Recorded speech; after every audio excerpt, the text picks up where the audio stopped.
हम लोग मिनिमम अभी को ये वॉइस एक बार वॉइस चेक करिए। नहीं सर, अब नहीं हो रही, क्लियर है। चलिए, तो जो दूसरी वैल्यू आती है वो आती है मिनिमम वैल्यू, कि भाई मिनिमम वैल्यू ऑफ एमपीसी क्या हो सकती है। तो minimum value of MPC is, भाई कम से कम वैल्यू कितनी हो जाएगी, जल्दी बताइए। मिनिमम वैल्यू क्या होगी, 0। बच्चे कहते हैं कि सर एक बात बताओ, क्या जीरो से भी, जीरो से कम नहीं हो सकती, क्या नेगेटिव में नहीं हो सकते? नहीं, कंजम्पशन का चेंज कभी भी नेगेटिव में नहीं होगा। समझ में आ रही है बात, नहीं आ रही? तो हम क्या लिखेंगे, बिकॉज, रीजन क्या लिखेंगे, बिकॉज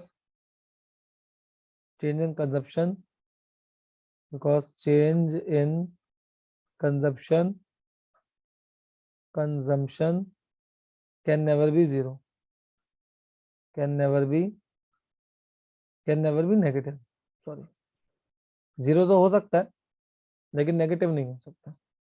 ठीक है जी, इसीलिए तो देयर फोर, कंक्लूड करते हुए, या मैं बोल सकता हूँ कंक्लूजन क्या है इसका, कंक्लूजन क्या है, तो कंक्लूजन ये निकला है कि एमपीसी की जो वैल्यू है वो आपकी 1 से छोटी रहेगी या 1 के बराबर हो जाएगी, या 0 से बड़ी रहेगी या 0 के बराबर हो जाएगी। ठीक है, ये कंक्लूजन है। क्लियर है भाई बात, क्लियर है भाई बात। अब जैसे यस कि सर। आपको अभी याद होगा, थोड़ी देर पहले मैं आप लोगों को बता रहा था कि कंजम्पशन के कितने टाइप्स होते हैं। बताया था मैंने, नहीं बताया? Types of, types of consumption, types of consumption, के कंजम्पशन के कितने टाइप्स होते हैं। ठीक है जी, कितने टाइप होते हैं कंजम्पशन के? कंजम्पशन के 2 टाइप होते हैं। ठीक है, कौन कौन से? ऑटोनोमस कंजप्शन, ऑटोनोमस कंजप्शन जिसकी जो नोटेशन है वो है सी बार, और एक है इंड्यूस्ड कंजप्शन, एक है इंड्यूस्ड कंजप्शन जिसकी जो मोटिवेशन है, जो जिसका जो नोटेशन है जिसकी, वो है बी वाई, क्या, बी वाई। ठीक है, आइए जरा एक एक करके सबको शुरू करते हैं। एक सेकंड।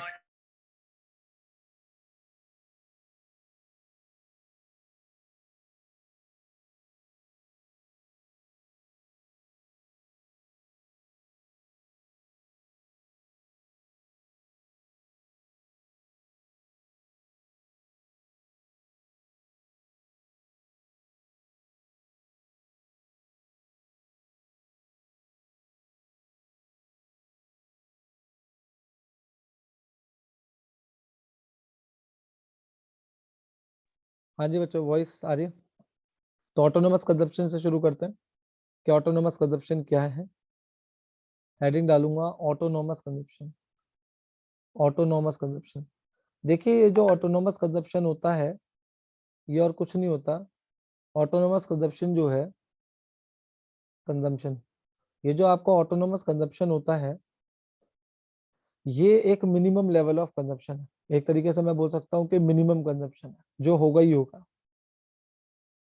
ठीक है, मिनिमम कंजप्शन है, जो होगा ही होगा।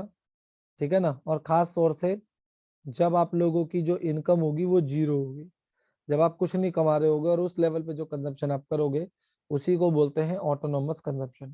क्लियर है, बात समझ में आ रही है? और ये हमेशा पॉजिटिव रहता है, ना तो ये इनकम बढ़ने के साथ कभी भी आप ये सोच रहे हो कि इनकम बढ़ेगी तो ये बढ़ेगा, नेवर, ये हमेशा कांस्टेंट रहता है। या इनकम अगर कम हो जाएगी तो ये कम हो जाएगा, नेवर, कांस्टेंट।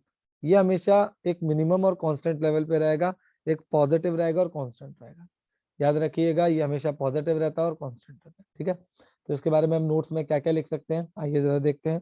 इसके बारे में हम नोट्स में लिख सकते हैं, it is the, it is the consumption, it is the consumption at zero level of income, it is the consumption at zero level of income, and and it is, and it is independent, कि ये independent होता है, ये income पर depend नहीं करता। It is independent from income, from income. ये बात तो अच्छे से सभी को समझ में आ गई होगी, मुझे नहीं लगता यहाँ तक किसी बच्चे को कोई डाउट होगा। दूसरा क्या कह रहा है, दूसरा क्या कह रहा है, it is always, it is always, नहीं इज नहीं है, it always, it always remains positive and constant, ये हमेशा पॉजिटिव और कांस्टेंट रहता है हमेशा। तीसरी सबसे अच्छी बात क्या है, it is denoted, it is denoted by C bar, ये हमेशा सी बार से डिनोट किया जाता है, हमेशा सी बार से इसे डिनोट करते हैं, ठीक है।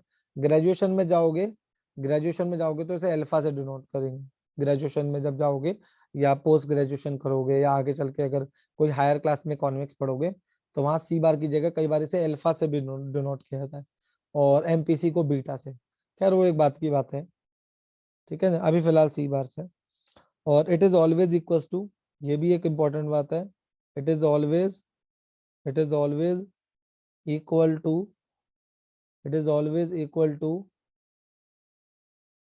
Autonomous saving, autonomous saving, savings ये हमेशा ऑटोनोमस सेविंग्स के बराबर होता है, but but it must be, it must be noted that, ये बात हमेशा नोट करने योग्य होती है, it must be noted that, ये नोट करने वाली बात है क्या, that autonomous, autonomous savings, autonomous savings that is, that is s bar, s bar is negative, is negative, ठीक है। बस ये चीज याद रखना है।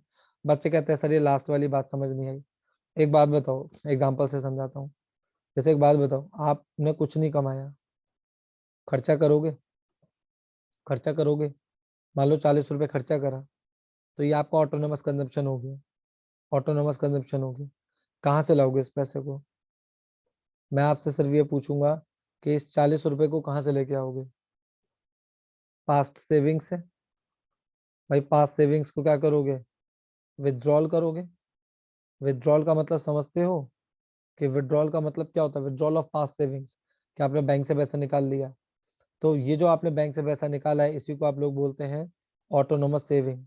लेकिन इसके आगे माइनस क्यों लगा, समझिए, सेविंग यदि बढ़ती है तो सेविंग पॉजिटिव होती है, लेकिन सदी यदि सेविंग घटती है तो वो हमेशा नेगेटिव होती है। क्लियर है, सेविंग यदि बढ़े तो पॉजिटिव, सेविंग यदि कम हो तो नेगेटिव। आपने सेविंग को निकाला ना, आपने विड्रॉल किया ना, तो यदि विड्रॉल करोगे तो नेगेटिव का साइन नहीं लगाओगे। बात समझ में आ रही है। हाँ बस मैं भी छुट्टी कर रहा हूँ बेटा, मेरा भी हो गया, इससे ज्यादा है नहीं। इसके आगे का अपन लोग, इसका आगे का अपन लोग कल कर लेंगे, ठीक है ना। बस इतना कर लो, इतना कर लो, ये तो हो जाएगा आपका, ये तो नोट डाउन आपका हो ही जाएगा।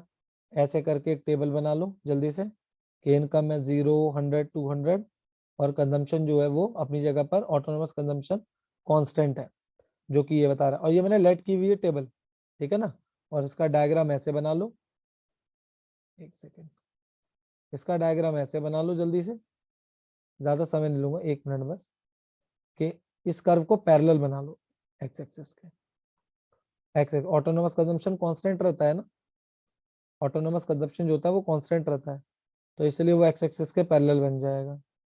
या यहाँ पे आपने क्या दिखाया, ऑटोनोमस कंजप्शन को दिखाया, ये आपका ऑटोनोमस कंजप्शन।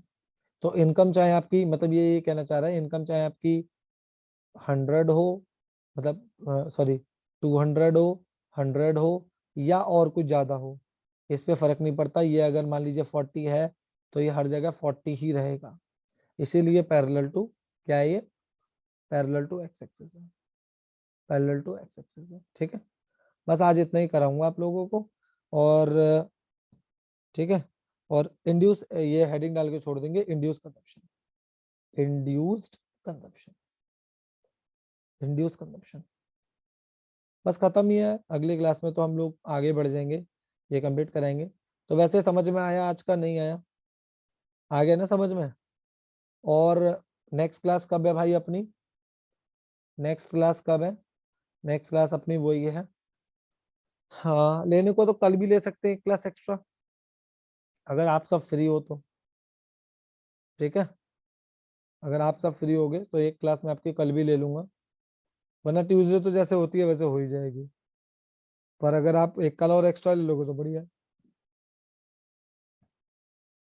ठीक है, कल फ्री हो सब आफ्टरनून में? हाँ जी। Yes sir. तो कल एक काम करेंगे, कल एक क्लास रख लेंगे ऐसे ही, 12 बजे से रख सकते हैं क्लास, बताओ। 12 PM से क्लास रख सकते हैं, कोई दिक्कत नहीं है।